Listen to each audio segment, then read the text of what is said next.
sou o Alfa e Ômega, diz o Senhor Deus, aquele que era e que há de vir, o Todo-Poderoso. E nós vamos ler hoje o capítulo de número 7 de Neemias. Aleluia.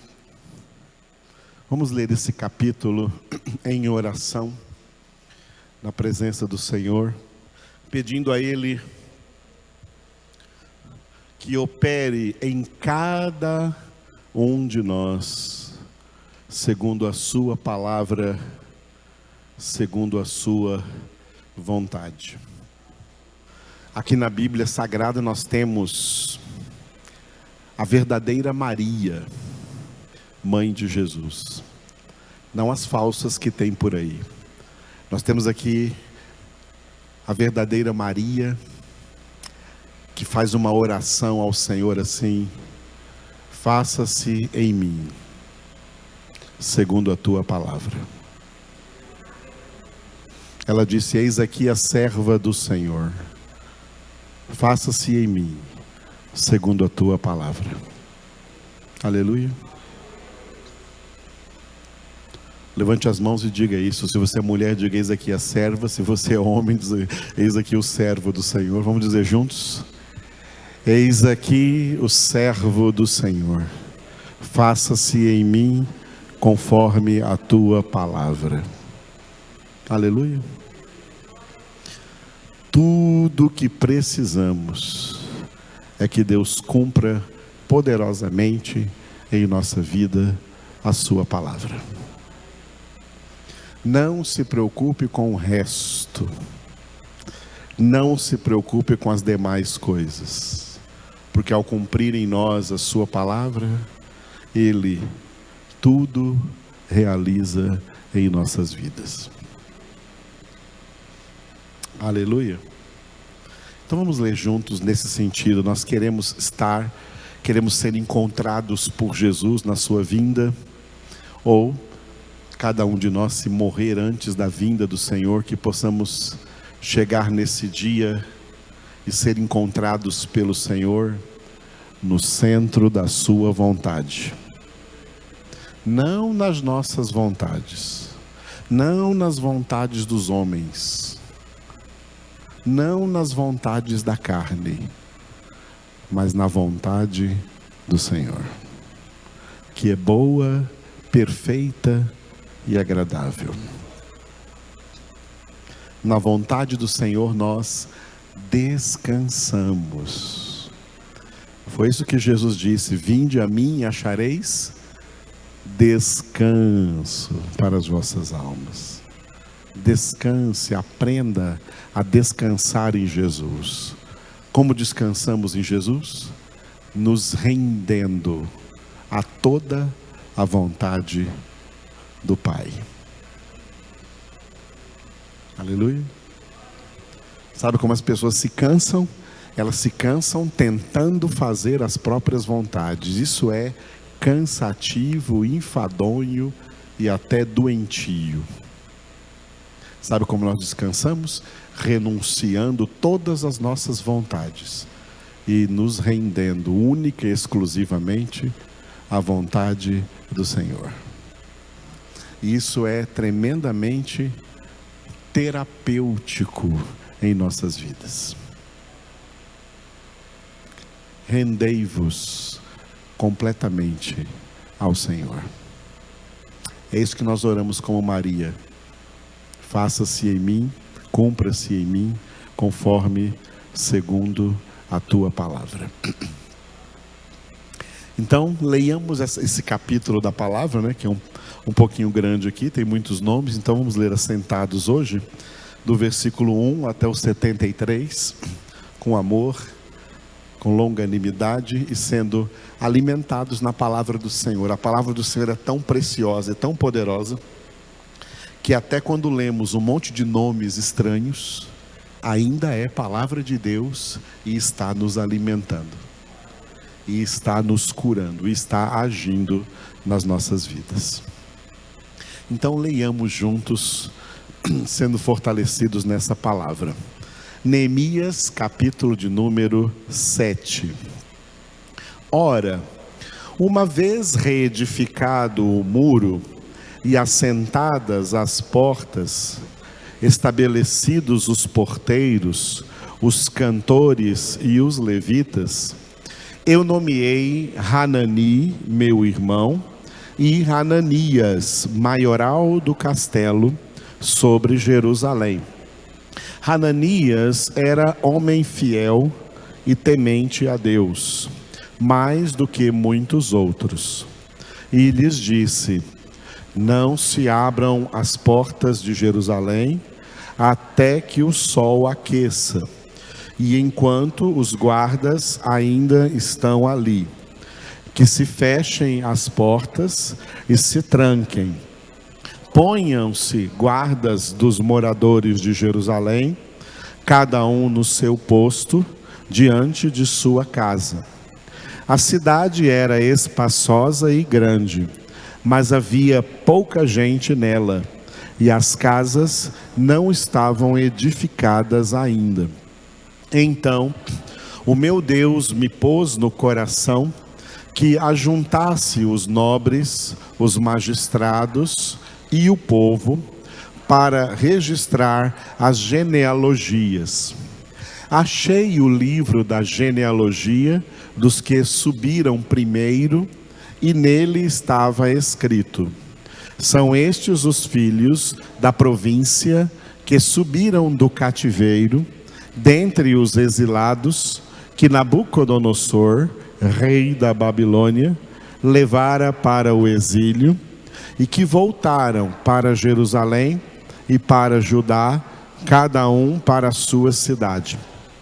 Os quais vieram com Zorobabel, Jesua, Neemias, Azarias, Raamias, Naamane, Mordecai, Bilzã, Misperete, Bigvai, Neum e Baaná. Este é o número dos homens do povo de Israel. Foram os filhos de Parós, 2.172. Os filhos de Cefatias, 372. Os filhos de Ará, 652. Os filhos de Paate-Moabe, dos filhos de Jesua e de Joabe, 2.818. Os filhos de Elão, 1.254. Os filhos de Zatu, 845. Os filhos de Zacai, 760. Os filhos de Binui, 648. Os filhos de Bebai, 628. Os filhos de Asgade, 2.322. Os filhos de Adonicão, 667. Os filhos de Bigvai, 2.067. Os filhos de Adim, 655. Os filhos de Ater, da família de Ezequias, 98. Os filhos de Rassum, 328. Os filhos de Bezai, 324. Os filhos de Harife, 112. Os filhos de Gibeão, 95. Os homens de Belém e de Netofa, 188. Os homens de Anatote, 128. Os homens de Bet-Asmavete, 42. Os homens de Kiriat-Jearim, Sefira e Beerote, 743. Os homens de Ramá e Geba, 621. Os homens de Miquimás, 122. Os homens de Betel e Ai, 123. Os homens do outro Nebo, 52. Os filhos do outro Elão, 1.254. Os filhos de Harim, 320. Os filhos de Jericó, 345. Os filhos de Lode, Hadide e Ono, 721. Os filhos de Senaá, 3.930. Os sacerdotes, os filhos de Gedaías, da casa de Jesua, 973. Os filhos de Imer, 1.052. Os filhos de Passur, 1.247. Os filhos de Harim, 1.017. Os levitas, filhos de Jesua, de Cadmiel, dos filhos de Rodeva, 74. Os cantores, os filhos de Asaf, 148. Os porteiros, os filhos de Salum, os filhos de Ater, os filhos de Talmon, os filhos de Acube, os filhos de Ratita, os filhos de Sobai, 138. Os servidores do templo, os filhos de Zia, os filhos de Rassufa, os filhos de Tabaote, os filhos de Querós, os filhos de Sia, os filhos de Padom, os filhos de Lebana, os filhos de Hagaba, os filhos de Salmai, os filhos de Hanã, os filhos de Gidel, os filhos de Gaar, os filhos de Reaías, os filhos de Rezim, os filhos de Necoda, os filhos de Gazão, os filhos de Uzá, os filhos de Passeia, os filhos de Bessai, os filhos de Meunim, os filhos de Nefusesim, os filhos de Baquebuque, os filhos de Racufa, os filhos de Harur, os filhos de Baslite, os filhos de Meida, os filhos de Harsa, os filhos de Barcos, os filhos de Cícera, os filhos de Tama, os filhos de Nessias e os filhos de Ratifa. Os filhos dos servos de Salomão, os filhos de Sotai, os filhos de Soferete, os filhos de Perida, os filhos de Jaala, os filhos de Darcom, os filhos de Gidel, os filhos de Cefatias, os filhos de Ratil, os filhos de Poquerete Razebaim e os filhos de Amon. Todos os servidores do templo e os filhos dos servos de Salomão, 392. Os seguintes subiram de Tel-Melá, Tel-Harsá, Querube, Adom e Imer, porém não puderam provar que as suas famílias e a sua linhagem eram de Israel. Os filhos de Delaías, os filhos de Tobias, os filhos de Necoda, 642. Dos sacerdotes, os filhos de Rabaías, os filhos de Cós, os filhos de Barzilai, o qual se casou com uma das filhas de Barzilai, o Gileadita, e que foi chamado pelo nome dele. Estes procuraram o seu registro nos livros genealógicos, porém não o acharam, pelo que foram tidos por imundos para o sacerdócio. O governador lhes disse que não comessem das coisas sagradas, até que se levantasse um sacerdote com Urim e Tumim. Toda esta congregação junta foi de 42.360. Afora os seus servos e suas servas, que foram 7.337. E tinham 245 cantores e cantoras. Os seus cavalos, 736. Os seus mulos, 245. Camelos, 435. Jumentos, 6.720. Alguns dos cabeças das famílias contribuíram para a obra. O governador deu para o tesouro em ouro 1.000 daricos, 50 bacias e 530 vestes sacerdotais. E alguns mais dos cabeças das famílias deram para o tesouro da obra em ouro 20.000 daricos e em prata 2.200 arráteis. O que deu o restante do povo foi em ouro 20.000 daricos e 2.000 arráteis em prata e 67 vestes sacerdotais. Os sacerdotes, os levitas, os porteiros, os cantores, alguns do povo, os servidores do templo e todo Israel habitavam nas suas cidades. Aleluia, louvado seja o nome do Senhor, nosso Deus.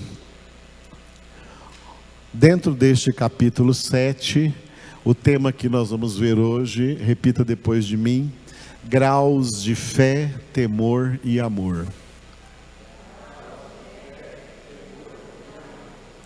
O que a palavra graus está fazendo ali?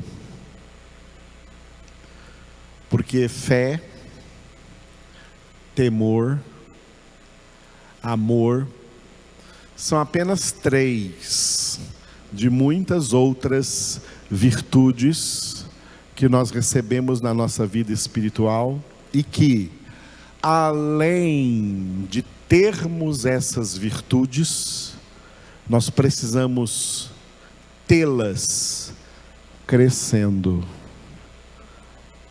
aumentando, desenvolvendo em nossas vidas. É proibido se contentar com o grau de fé ao qual você chegou. Você tem que querer que esse grau aumente. A mesma coisa o temor reverencial de Deus, o respeito a Deus. Desenvolvei a vossa salvação com temor e tremor diante do nosso Deus, porque o nosso Deus é fogo consumidor. É proibido se contentar com o amor que você já alcançou e que com esse amor você ama a Deus e ao próximo. Você precisa estar desejando ardentemente que esse amor aumente. Esse amor tem obrigatoriamente que aumentar. O nosso amor a Deus tem que obrigatoriamente que aumentar, não estagnar, não ficar no mesmo. E assim também o nosso amor ao próximo. Esse amor tem que aumentar, não estagnar, ele tem que aumentar. Essas coisas têm que, essas e outras, têm que estar existindo em nós. Pedro escreveu sobre isso em 2 Pedro capítulo 1. Essas coisas têm que estar existindo em nós e em nós aumentando. Você precisa refletir na palavra de Deus. Reflexão significa ver o seu rosto, ver a sua imagem na palavra. A palavra de Deus é um espelho espiritual. A palavra de Deus não revela só quem é Deus, mas revela também quem somos nós. Pela palavra de Deus você conhece a Deus e conhece a si mesmo. E você tem que enxergar, ter o discernimento espiritual na palavra de Deus. Qual é o seu grau máximo de fé? E começar a orar e trabalhar para esse grau aumentar. E assim de temor, e assim de amor, e assim de qualquer outra das virtudes que Deus nos deu. Eu louvo a Deus porque eu tenho convicção por revelação do Senhor da assim chamada doutrina bíblica da eleição. E é como essa doutrina me consola, como Deus por essa doutrina me consola, me conforta, me tranquiliza, porque eu já, na minha experiência de crente e na minha experiência de pastor, cheguei a ficar muito triste de ver como a maioria dos crentes não demonstra nenhum crescimento espiritual, nenhum desenvolvimento na vida espiritual, nenhum progresso na vida espiritual. Hoje eu fico tranquilo porque eu sei que essa é uma característica da maioria esmagadora dos crentes, aos quais Jesus denominou de muitos chamados. Os muitos chamados não crescem porque o que eles obtiveram de fé, de temor e de amor, eles vão perder. Porque Deus só dá ao que tem se lhe dará e terá com abundância. Mas o que não tem, até o que tem, lhe será tirado. Essa tragédia espiritual está destinada aos muitos chamados. Os poucos escolhidos são aqueles, como as virgens prudentes, que não se contentam apenas de ter suas lâmpadas acesas, mas buscam azeite de reserva para nunca correr o risco das suas lâmpadas se apagarem.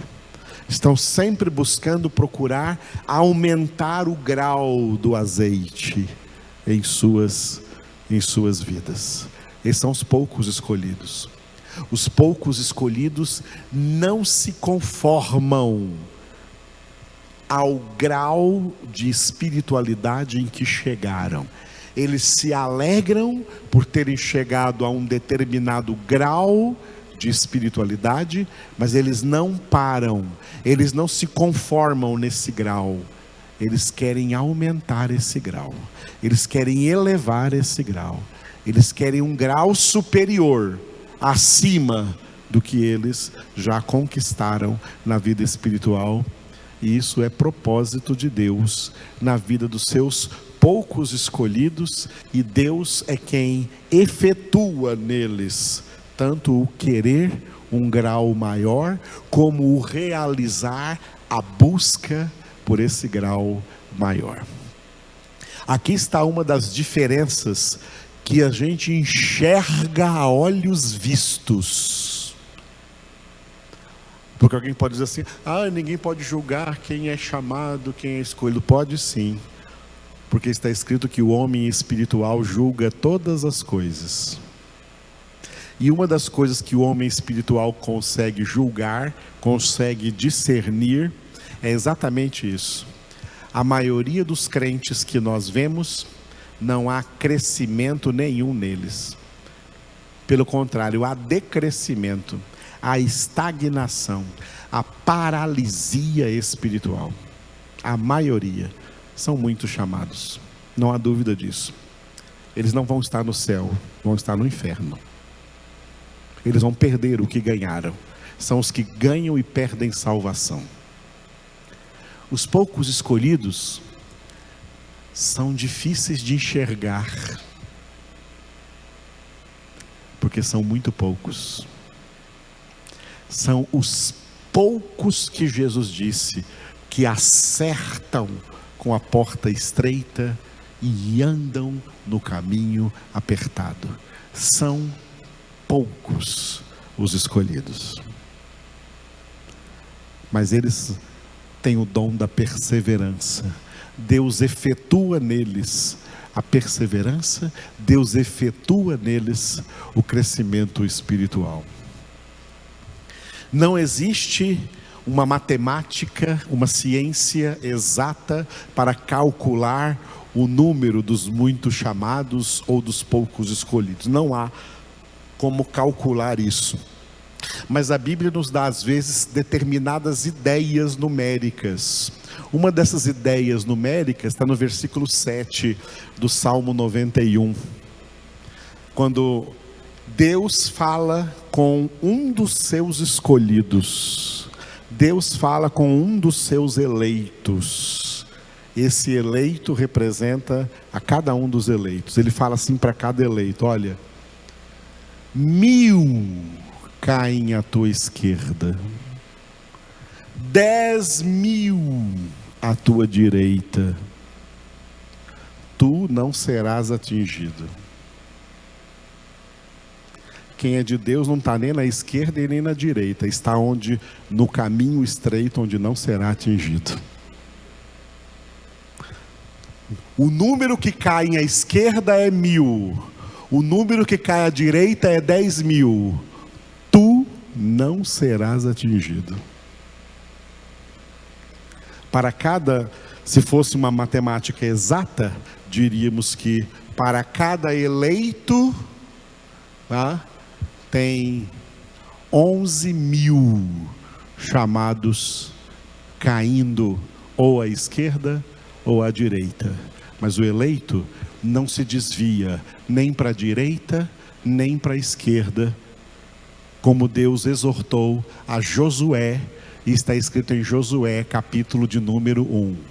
Seja forte e corajoso, para não te desviares nem para a esquerda e nem para a direita de nenhuma das palavras deste livro da lei.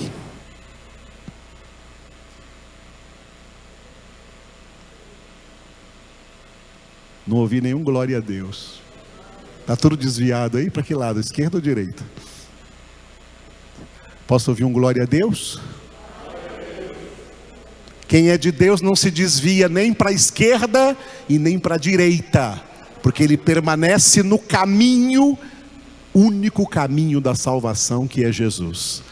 Quem é de Jesus não é de direita nem é de esquerda, é de Jesus e ponto final. Glória a Deus. Olha esse número, né? 11.001. De cada 11.001 crentes, um é eleito. De cada 11, se fôssemos tomar, isso aqui é uma inferência que nós estamos fazendo, tá? Se fôssemos tomar aqui como uma matemática exata, isso aqui é só para nos dar uma ideia do grande número dos muitos chamados e do número irrisório e pequeno dos poucos escolhidos. Deus não valoriza número, Deus não valoriza quantidade. Deus investe na qualidade, e a qualidade que Ele está investindo se chama santidade. Fomos salvos para ser santos. A maioria dos que ganham salvação vão perdê-la, porque não é sem conversão que ninguém verá o Senhor, é sem santificação que ninguém verá o Senhor.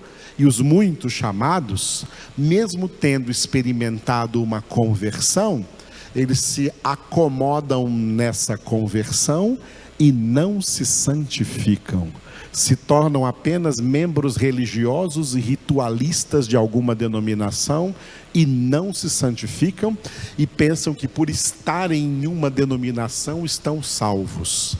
Ninguém está salvo por estar em uma denominação. Nós estamos salvos por estar em Cristo. Não é em uma denominação, é Romanos 8:1, em Cristo, que não há mais nenhuma condenação. E em Cristo é crescendo, em Cristo é se desenvolvendo, em Cristo é crescendo na graça, crescendo no conhecimento, crescendo na fé, no temor, no amor ao Senhor. Glória a Deus. Então essa foi a nossa introdução. Agora vamos ver daqui para frente, né? Esse capítulo 7 que nós lemos hoje, né, ele está então localizado aí, claro, né, entre os 13, né, os 13 capítulos deste livro de Neemias. O título que nós damos para todo o livro de Neemias é, diga, vinde, reedifiquemos. Aleluia.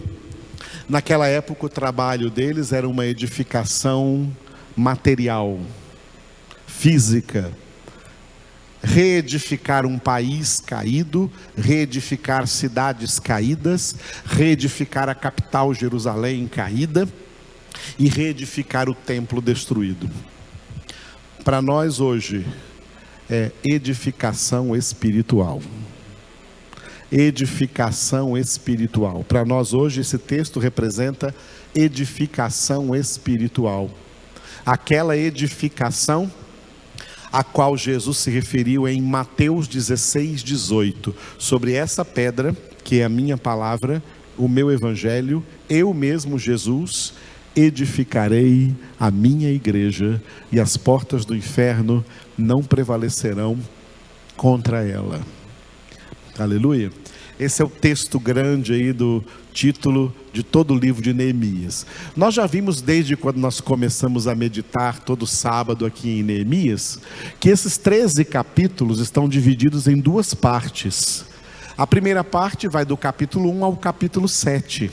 Nós lemos do capítulo 7 hoje, então nós estamos encerrando hoje a primeira parte de Neemias, cujo título é, Retorno de Neemias. O evento principal desses primeiros 7 capítulos, dessa primeira parte, é a volta de Neemias. Foi um homem importante aí nas mãos de Deus, nesse período chamado de a restauração de Israel. E esse período chamado a restauração de Israel foi o último avivamento histórico da antiga aliança, último avivamento do povo de Israel, o povo hebreu, o povo da antiga aliança. Depois que esse avivamento acabou, veio um resfriamento, e só veio um novo avivamento na inauguração da nova aliança com a vinda do Senhor Jesus. Aleluia. A parte 2 do livro, que nós vamos começar no sábado que vem, do capítulo 8 ao capítulo 13, o título é, Reforma Espiritual. Todo avivamento, ele é marcado por reformas espirituais que acontecem, tá?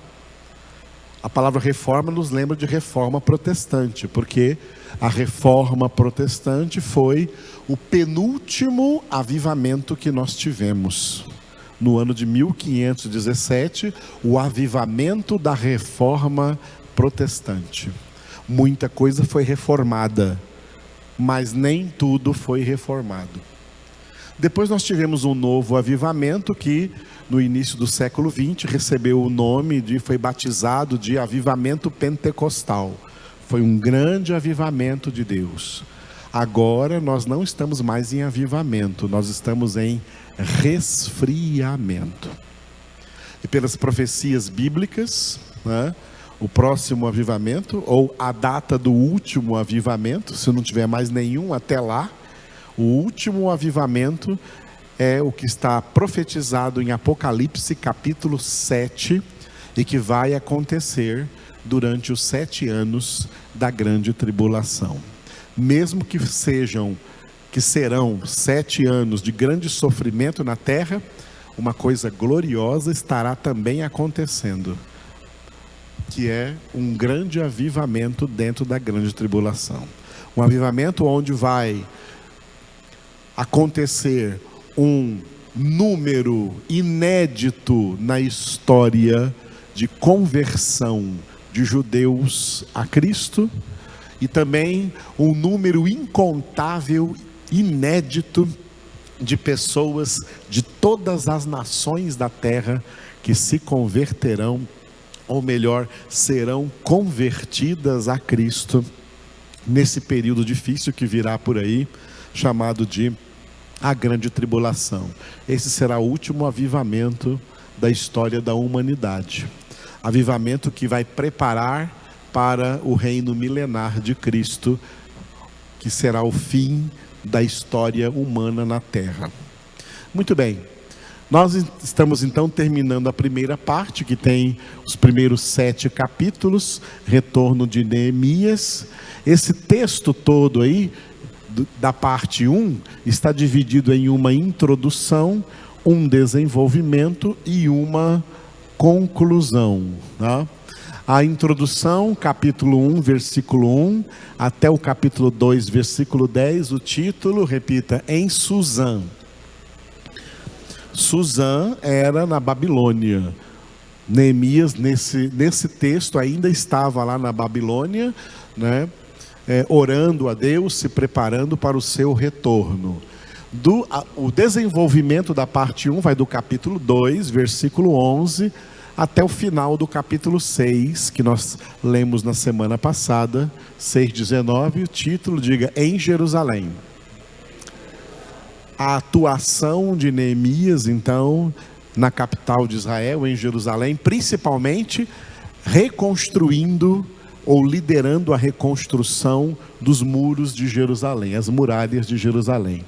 E o capítulo que nós lemos hoje, o capítulo 7, de 73 versículos, o título diga, Muro Reedificado. Muito bem, o muro foi completo, foi reedificado, e esse capítulo se encerra, né, fazendo aqui uma genealogia de todas as pessoas, um registro de todos os judeus que voltaram da Babilônia depois dos 70 anos de cativeiro, pelo menos até a época de Neemias. Ainda tem a época de Esdras, quando virão os últimos judeus da Babilônia de volta para Israel e de volta para Jerusalém. Esse capítulo que nós lemos, ele tem uma introdução e um desenvolvimento. A introdução, os primeiros 4 versículos, diga, guardiões da cidade. Neemias escolheu alguns homens para serem guardiões da cidade de Jerusalém. Um deles, nós vamos falar daqui a pouco, é o Ananias, que foi empossado por Neemias como prefeito, o prefeito da cidade de Jerusalém, porque Neemias nessa época ele era o governador de toda a nação de Israel. A nação de Israel que estava ainda sob o domínio persa. Ela era colônia dos persas, estava sob o domínio da Pérsia, e Neemias era governador, mas sujeito ao rei da Pérsia. Ele era o governador da nação, e ele aqui levanta o prefeito, o que nós chamamos hoje de prefeito, né?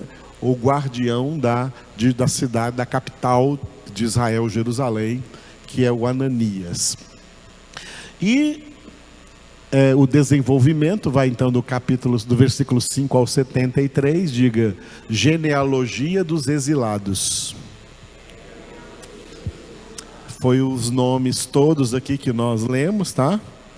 Todos os nomes que nós lemos, e isso sempre nos ensina que não precisa dar todos os nomes bíblicos para os seus filhos. Tá? Tem nomes que aqui não dá para dar para os filhos, mas não, acabou. Só os mais bonitinhos. Muito bem.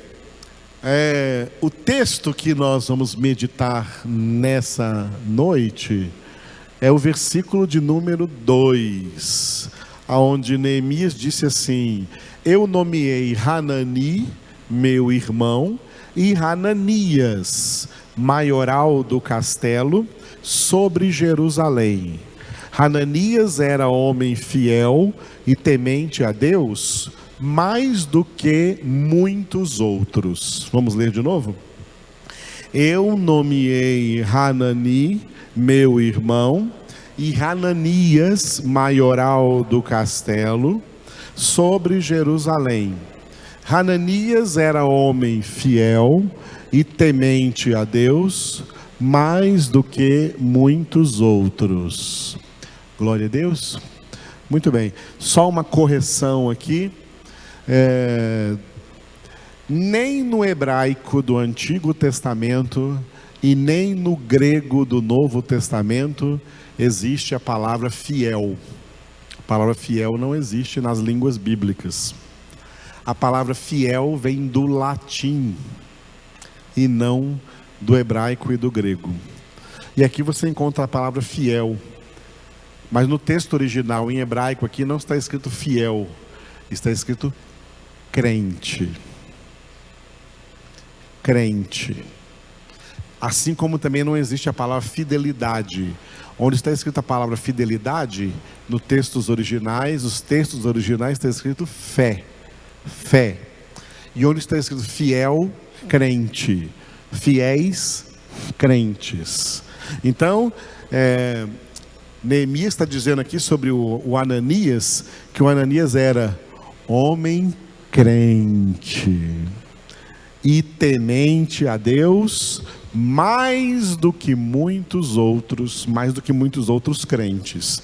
Aí ele era um crente, mas era um crente temente a Deus mais do que muitos outros.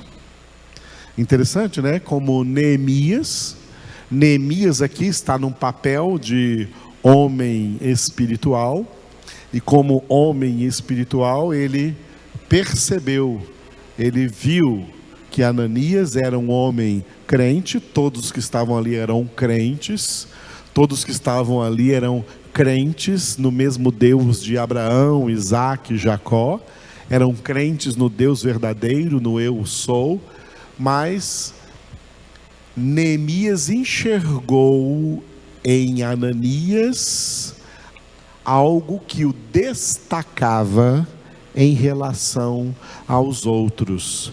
Ele era um crente, como todos os outros eram crentes, mas ele era um crente que era temente a Deus, e viu que eu sublinhei ali a conjunção aditiva mais do que muitos outros. Olha, todas as pessoas que estavam ali, que voltaram da Babilônia, eram crentes, os crentes da antiga aliança. Só que entre esses crentes, Neemias, como homem espiritual, percebeu que Ananias tinha um grau de temor a Deus superior ao temor que os outros tinham a Deus. Mas, por isso que nós introduzimos o nosso tema de hoje, falando sobre essas coisas: graus de fé, graus de temor, graus de amor. No final do seu ministério na face da terra, o Senhor Jesus, que teve um ministério glorioso, mas ao mesmo tempo muito difícil,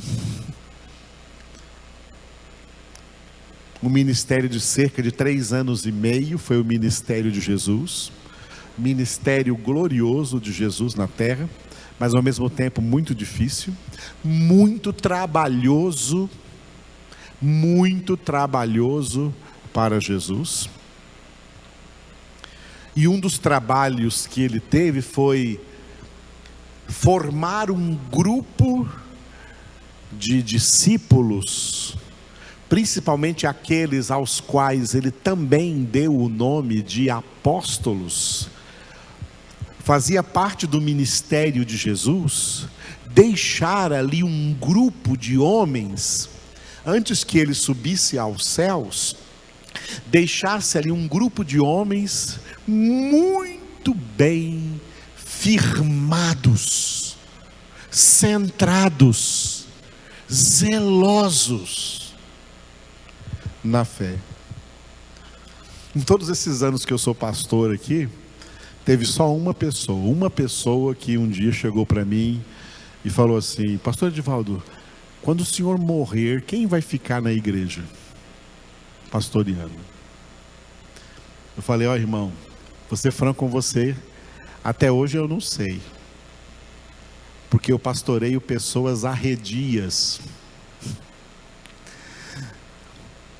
Eu pastoreio pessoas que hoje estão firmes, mas amanhã tomam a decisão de, ao invés de aumentar o grau de firmeza, diminuir o grau de firmeza.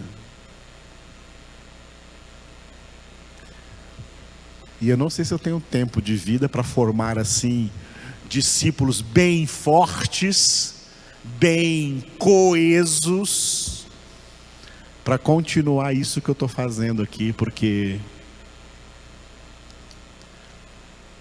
para vocês me alcançarem no conhecimento bíblico, tem anos-luz. Anos-luz. Então eu não sei, Deus é que sabe, está nas mãos do Senhor isso. Mas só uma pessoa me fez essa pergunta. Pois bem, Jesus fez isso aqui para formar aqueles discípulos, para formar aqueles apóstolos. E teve até momentos em que Jesus falava assim: até quando hei de suportar vocês? Já viram Jesus dizendo isso? Mas veja lá, Mateus 17. Até quando eu hei de suportar vocês?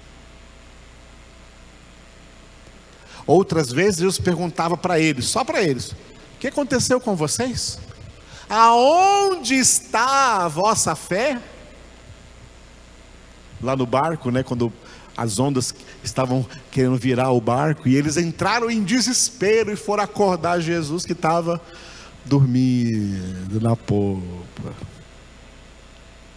Mestre, não te importa que pereçamos? Onde está a fé de vocês? Ele fez só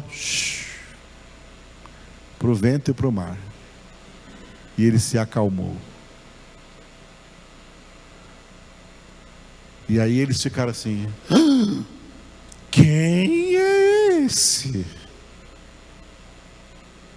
Eles já estavam convivendo com ele há algum tempo, eles já estavam convivendo com ele talvez já há alguns aninhos ali, e ainda nessa altura eles têm que perguntar um para o outro, olhar um para o outro assim, todos espavoridos diante do acontecimento, e fazer essa pergunta: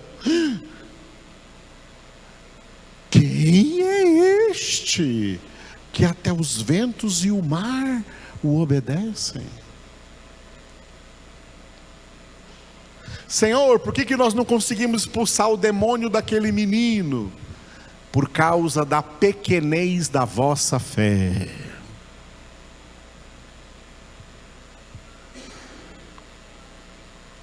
E aí de repente Jesus está andando pelo caminho, tentando formar esses discípulos, e Jesus, né, Filho de Deus, santo, cheio do Espírito Santo, tremendo homem espiritual, discerne o que eles estão, qual a conversa que eles mais gostam de conversar entre si. Qual de nós será o maior? Qual de nós será o maior?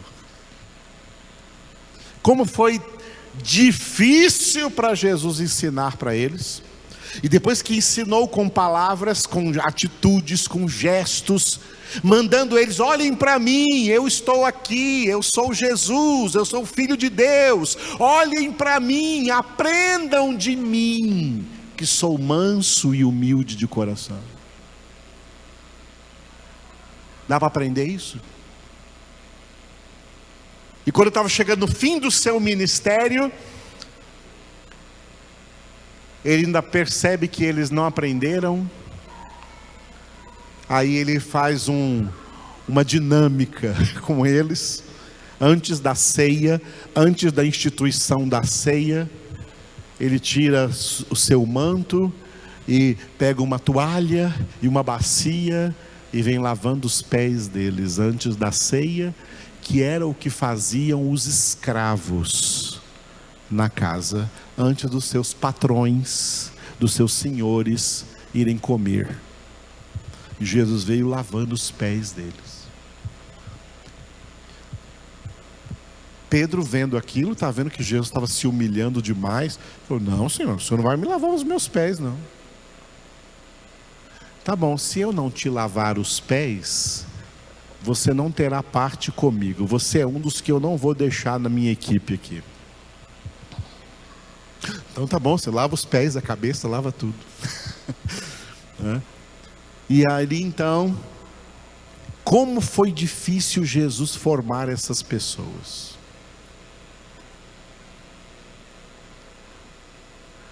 E aí, antes de subir aos céus, ele pega pelo menos um deles, esse mesmo Pedro, e diz para ele, faz para ele uma pergunta assim, João 21:15. Olha o que Jesus pergunta para Pedro, não é? Eu vou ter que abrir aqui na minha Bíblia, porque tem luz nova aqui, sabe essas luzes novas que estão aqui? Não me permitem ler ali, para mim fica meio embaçado quando o versículo é muito grande, né? E aí a letrinha fica pequena para mim, eu não consigo ler, mas vocês daí conseguem, né? Até pela idade. Então, João 21:15. Depois de terem comido, perguntou Jesus a Simão Pedro: Simão, filho de João, amas-me mais do que estes outros? Ele respondeu: sim, Senhor, tu sabes que te amo. Ele lhe disse: apacenta os meus cordeiros. Vamos repetir? Depois de terem comido, perguntou Jesus a Simão Pedro: Simão, filho de João, amas-me mais do que estes outros? Ele respondeu: sim, Senhor, tu sabes que te amo. Ele lhe disse: apacenta os meus cordeiros. Eu sublinhei ali mais uma vez, né? Eu sublinhei mais uma vez ali essa conjunção aditiva mais. Porque eu sempre achei muito interessante essa pergunta que ele fez ao apóstolo Pedro. Pedro, tu me amas? Tu me amas mais do que esses meus outros discípulos aqui? Tu me amas mais do que os outros? Por que Jesus faz essa pergunta com essa conjunção aditiva? Mas, porque ela sugere uma elevação de grau, um aumento no grau. Qual é o grau do seu amor a Jesus? É um grau no qual você já se conformou e você mesmo já se convenceu de que tá bom, o tanto que eu amo Jesus já tá bom, não precisa mais do que isso.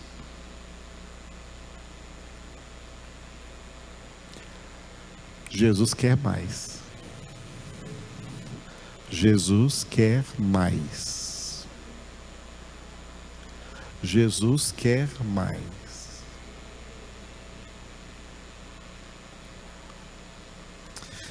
Eu oro a Jesus e falo para Ele quase todos os dias: Senhor, eu gostaria de ser a pessoa na terra que mais te amou.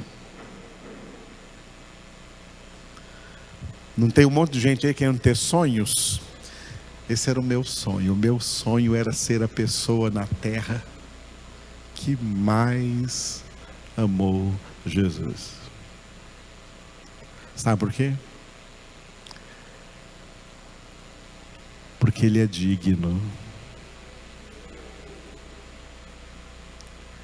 Porque Ele é digno.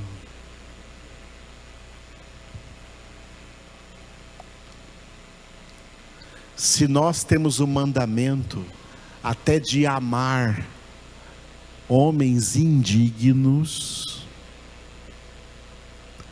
quanto mais devemos amar Jesus no alto da sua dignidade. Jesus é digno. Jesus é digno de todo o amor dos seus verdadeiros crentes. Eu quero que você saia daqui hoje lembrando essas 3 letrinhas que tem o formato da cruz, o sinal de mais. Tome a sua cruz e siga-me. A cruz indica mais. Olha a camiseta do Rangel aqui. Fica de pé aí, Rangel. Aí mostra o pessoal com a sua camiseta, a cruz. E mostra o pessoal aí. Olha, mais. A cruz é um sinal de mais. Sabe por que Jesus foi parar ali na cruz? Porque nos amou demais. Jesus nos amou demais, para que depois nós fôssemos medíocres e mesquinhos, numa miséria de amor que nós muitas vezes demonstramos por Jesus. Jesus falou mais de amor a Ele. Se alguém amar seu pai mais que a mim, não é digno de mim. Se alguém só amar sua mãe mais do que a mim, não é digno de mim. Se alguém amar qualquer parente da família mais do que a mim, não é digno de mim. Jesus quer ser o mais amado. Jesus morreu por nós para ser o amado de nossas almas, para ser o mais amado. E amor não se prova com palavras, se prova com gestos. Nos seus gestos, nas suas atitudes, você demonstra se ama ou não o Senhor. Quanto mais amamos o Senhor, mais queremos ser como Ele é. Mais queremos ser santos. Mais queremos crescer na vida espiritual, desenvolver a nossa salvação com temor e tremor. Deus não quer que sejamos menos, e nem que fiquemos no mesmo estágio, ao mesmo grau em que chegamos. Ele quer que busquemos mais. Vamos mais além de onde chegamos na nossa vida espiritual. Está disposto a ir mais além? Sente desejo de ir mais além? Porque isso é sinal de eleição. Os muitos chamados não sentem. Os muitos chamados vão dizer: pastor é exagerado, fanático, radical demais. Eu já tenho muitos apelidos que dá para colocar num dicionário. Tudo bem, problema deles, não estou nem aí. Eu quero ser cada vez mais radical em Jesus Cristo, mais radicado em Cristo, mais enraizado em Cristo e na sua palavra. E só verdadeiramente eleitos de Deus pode nos seguir nesse mesmo caminho, nessa mesma verdade, nessa mesma vida. Eu sou o Alfa e Ômega, diz o Senhor Deus, aquele que é, que era e que há de vir, o Todo-Poderoso.